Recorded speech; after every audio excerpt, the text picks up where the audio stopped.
नमस्कार साथियों, स्वागत है आप सभी का।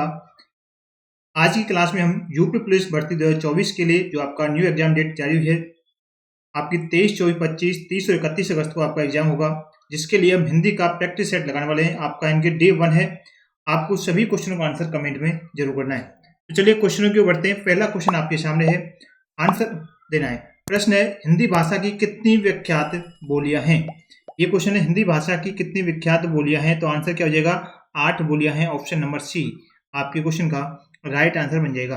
नेक्स्ट क्वेश्चन अगला, हिंदी भाषा का प्रथम प्रमाणिक ग्रंथ कौन सा है? हिंदी भाषा का प्रथम प्रमाणिक ग्रंथ कौन सा है? तो इस क्वेश्चन का राइट आंसर क्या हो जाएगा? Prithviraj Raso. Option number C को आपको सही करना है। करेक्ट आंसर हो जाएगा हमारे इस क्वेश्चन का राइट आंसर। बढ़ते हैं नेक्स्ट क्वेश्चन की ओर। अगला क्वेश्चन, निम्नलिखित में से कौन सा हिंदी साहित्य का काल विभाजन नहीं है? हिंदी साहित्य का काल विभाजन नहीं है। तो राइट आंसर क्या हो जाएगा इसका? क्योंकि जो आपका संयुक्त काल है ये आपका नहीं होगा, बाकी आधुनिक काल, भक्ति काल, रीति काल ये सभी हैं। ऑप्शन नंबर डी आपका सही होगा। हिंदी साहित्य का काल विभाजन नहीं माना जाता। अगला क्वेश्चन है, क्रियापरक व्याकरणिक कोटि चिन्हित कीजिए। कारक, लिंग, वचन, पक्ष। तो आंसर क्या हो जाएगा क्वेश्चन का? क्या देखिए, कारक। ऑप्शन नंबर ए आपका सही आंसर बन जाएगा इस क्वेश्चन का, 42वें प्रश्न का ए ऑप्शन। अगला क्वेश्चन है, चूड़ी अच्छी थी में कौन सी क्रिया है? आपको बताना है, आपका वाक्य दे रखा है, चूड़ी अच्छी थी में बताना है कौन सी क्रिया है, बताइएगा। तो आंसर क्या हो जाएगा? बिल्कुल याद रखिएगा, राइट आंसर हो जाएगा आपका योजक क्रिया। ऑप्शन नंबर ए को आपको सही करना है। नेक्स्ट क्वेश्चन अगला, मूल अकर्मक धातुओं के साथ प्रत्यय जोड़कर बनाई गई क्रिया धातुएं क्या कहलाती हैं? तो आंसर हो जाएगा आपका साधिक साधित सकर्मक धातु। ऑप्शन नंबर सी आपके क्वेश्चन का राइट आंसर हो जाएगा। नेक्स्ट क्वेश्चन अगला, सारंग ले सारंग चल कई सारंग की ओट, सारंग जीनो पाई के सारंग कई गई चोट।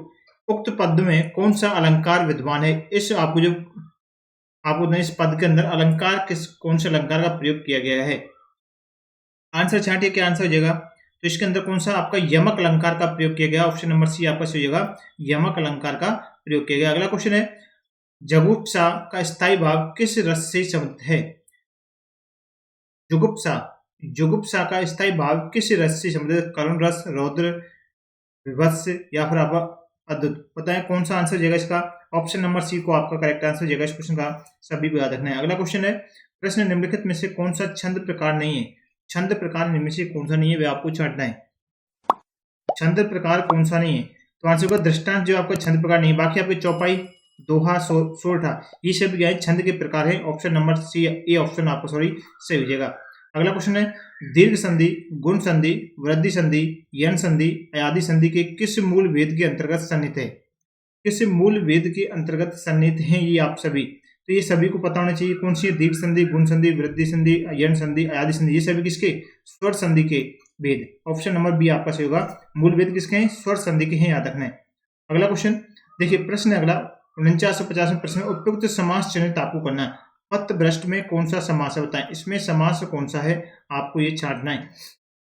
करिए आंसर, इसमें कौन सा तत्पुरुष समास है पथभ्रष्ट में? अगला क्वेश्चन है, अष्टाध्यायी में भी आपको समास बताना है। कौन सा समास है अष्टाध्यायी? पूछेगा क्वेश्चन, याद रखिएगा। अष्टाध्यायी जो है आपका किसमें? द्विगु समास के इनकी 8 है, इनकी आपका अष्टाध्यायी। ऑप्शन नंबर बी आपका सही हो जाएगा। नेक्स्ट क्वेश्चन अगला, सुमित्रानंद पंत को किस कृति पर ज्ञानपीठ पुरस्कार मिला? वो कृति आपको बतानी है, किस कृति पर ज्ञानपीठ पुरस्कार मिला? तो आंसर हो जाएगा आपके क्वेश्चन चितंबरा। Option number D. अगला क्वेश्चन, ब्रज भाषा का विकास किस अपभ्रंश से हुआ? ब्रज भाषा का विकास किस अपभ्रंश से हुआ है? शोर सैनी। ऑप्शन नंबर ए को आपको टिक करना है। अगला क्वेश्चन, तथा निम्नलिखित प्रत्येक प्रश्न में 3 वाक्य दिए गए हैं, त्रुटि वाले वाक्य को चुनिए, उनमें से ए बी सी पर चिन्ह लगाइए। यदि वाक्य त्रुटिहीन हो तो डी को आपको चुनना है। बताइएगा। रामचरितमानस भक्ति काल की सबसे श्रेष्ठ रचना मानी जाती है, कोई त्रुटि नहीं। बताएं इसमें कोई त्रुटि है या? यदि आपकी कोई वाक्य में कोई त्रुटि नहीं है तो आपको डी ऑप्शन को चुनना है। अगर कोई त्रुटि है तो उस इनके त्रुटि वाले वाक्य को आपको चुनना है। बताइए कौन सा आंसर होगा इसका? आंसर दीजिएगा। देखिए, रामचरितमानस भक्ति काल की सबसे श्रेष्ठतम रचना मानी जाती है। ऑप्शन नंबर बी आपका होगा, इसमें त्रुटि आपको देखने को मिलेगी। सबसे श्रेष्ठतम रचना की सबसे श्रेष्ठतम, ऑप्शन नंबर बी आपका सही आंसर हो जाएगा इसका। 58वें क्वेश्चन में इस प्रकार से क्वेश्चन आपसे पूछेगा। अगला क्वेश्चन है, देखिए, ठंड के दिनों में प्रातःकाल के समय सर्दी काफी बढ़ जाती है, कोई त्रुटि नहीं, बताएं इसका आंसर क्या होगा।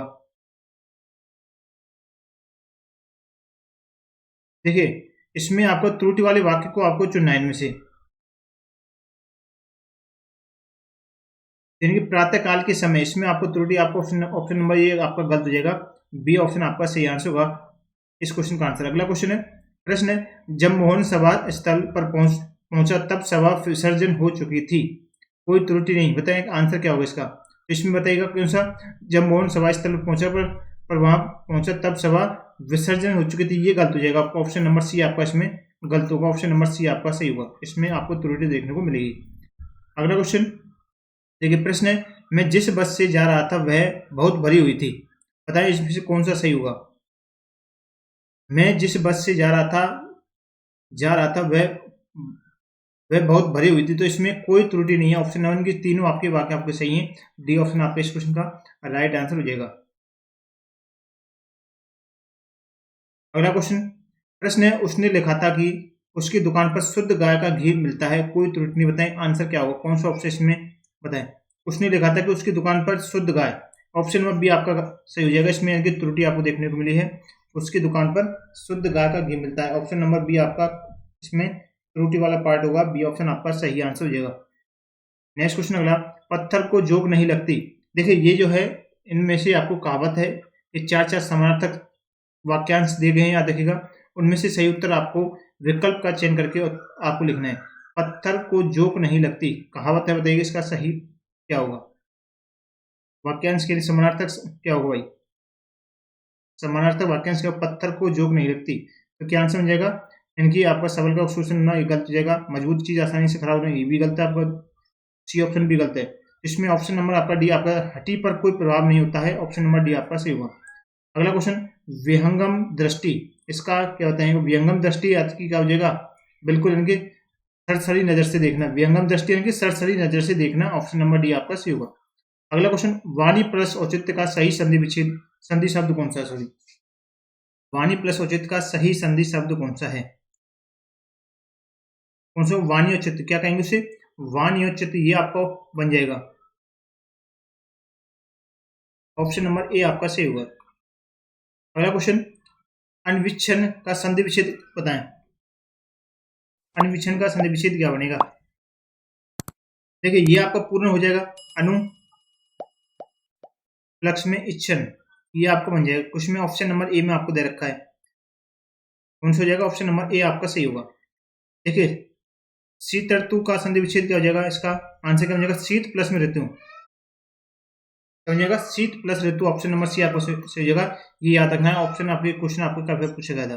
अगला क्वेश्चन देखिए, आपको दे रखा 68 से 70 के जो क्वेश्चन दे रखे हैं, इनमें से आपको प्रथम तथा अंतिम अंक संख्या 1 और 6 के अंतर्गत दिए गए हैं, इनके पहला ये और ये छठवां, या देखिए बीच वाले जिनके चार जो दे रखे हैं, ये रले वे, इन सभी को या देखिए अंतर्गत बिना क्रम के हैं, इन जो चार दे रखे हैं बीच वाले, ये बिना क्रम के हैं, इन चारों को क्रमानुसार आपको व्यवस्थित करके आपको लिखना है, ऑप्शन आपके सामने ये दे रखे हैं। एक समय को परखने वाला क्या बन जाएगा इसमें, बताइए, सबसे पहले क्या है, समय को परखने वाला, सबसे पहले क्या हो जाएगा इनमें से, समय को परखने वाला, इनमें से क्या हो जाएगा भाई, समय को परखने वाला रंग से वाला आएगा, यह आ जाएगा पहले नंबर पर, रंग से धनाढ्य, उसके बाद आपका क्या आएगा, और समय की, ये दूसरे नंबर पर हो जाएगा, और समय की इनकी रह पहला आएगा, उसके बाद आपका ये और समय की, उसके बाद आपका कौन सा, उपेक्षा करने वाला, ये तीसरे नंबर पर हो जाएगा, वह रह ये वह, और आपका लय आपके सबसे लास्ट में आएगा, रह वाले ऑप्शन नंबर सी में आपको दिया है, सी ऑप्शन को आपको टिक करना है, बिल्कुल राइट आंसर आपको मिल जाएगा सी ऑप्शन। अगला क्वेश्चन देखिए, इसमें भी आपको क्रम में जमाना है, भारतीय गांवों के इन चारों को क्रम में जमाइए, भारतीय गांवों के क्या बन जाएगा भाई,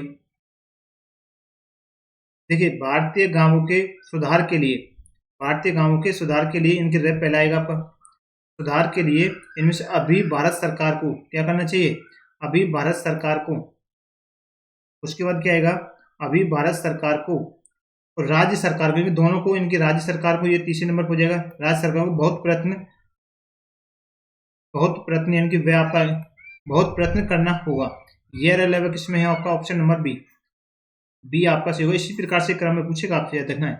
अगला क्वेश्चन है समाचार पत्रों में, बताइएगा जमाइए इनको, समाचार पत्रों के बाद में कौन सा आएगा इसमें से। समाचार पत्रों में प्रकाशित विज्ञापनों, ये पहले नंबर पर हो जाएगा आपको। देखिए ये पहले आ जाएगा समाचार पत्रों में प्रकाशित विज्ञापनों। उसके बाद कौन सा आएगा, विज्ञापनों द्वारा लोग उपयोगी, ये दूसरे नंबर पर हो जाएगा, द्वारा लोग उपयोगी। उसके बाद आवश्यक तथा उत्तोत्तम, ये आपका तीसरे नंबर पर हो जाएगा। और लास्ट में पदार्थों से परिचित होते हैं, ये वह रहा ऑप्शन नंबर डी आपका सही होगा। ये क्रम आपको इस प्रकार से पूछा जाएगा भाई। अगला क्वेश्चन बताएं, राम सीता से सुंदर इस वाक्य में कौन सा कारक है, कारक बताना है। राम सीता से सुंदर है, सही कौन से कारक का इसमें प्रयोग किया गया है, क्या आंसर हो जाएगा इसका।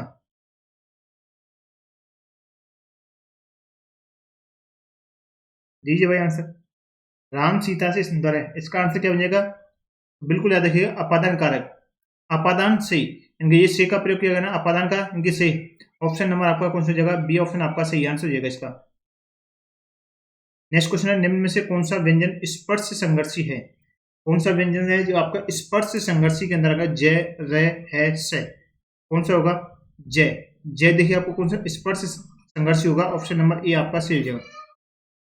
नेक्स्ट क्वेश्चन, हिंदी आकृति की दृष्टि से निम्नलिखित में से किस प्रकार की भाषा है। हिंदी आकृति की दृष्टि से इनमें से किस प्रकार की भाषा के अंतर्गत आती है, तो ये आपकी श्लिष्ट योगात्मक, ऑप्शन नंबर सी आपका सही होगा। अगला क्वेश्चन, सकल, सकल का अर्थ होता है, एक तो है आपका सकल, तो एक आपको सैसल घुमा रही है, इनका अर्थ बताना है भाई दोनों का। देखिए सकल का अर्थ कहते हो संपूर्ण, क्या बन जाएगा, संपूर्ण। और आपका सकल जो है आपका क्या हो जाएगा इसमें, आपका अंश, क्या बन जाएगा, अंश।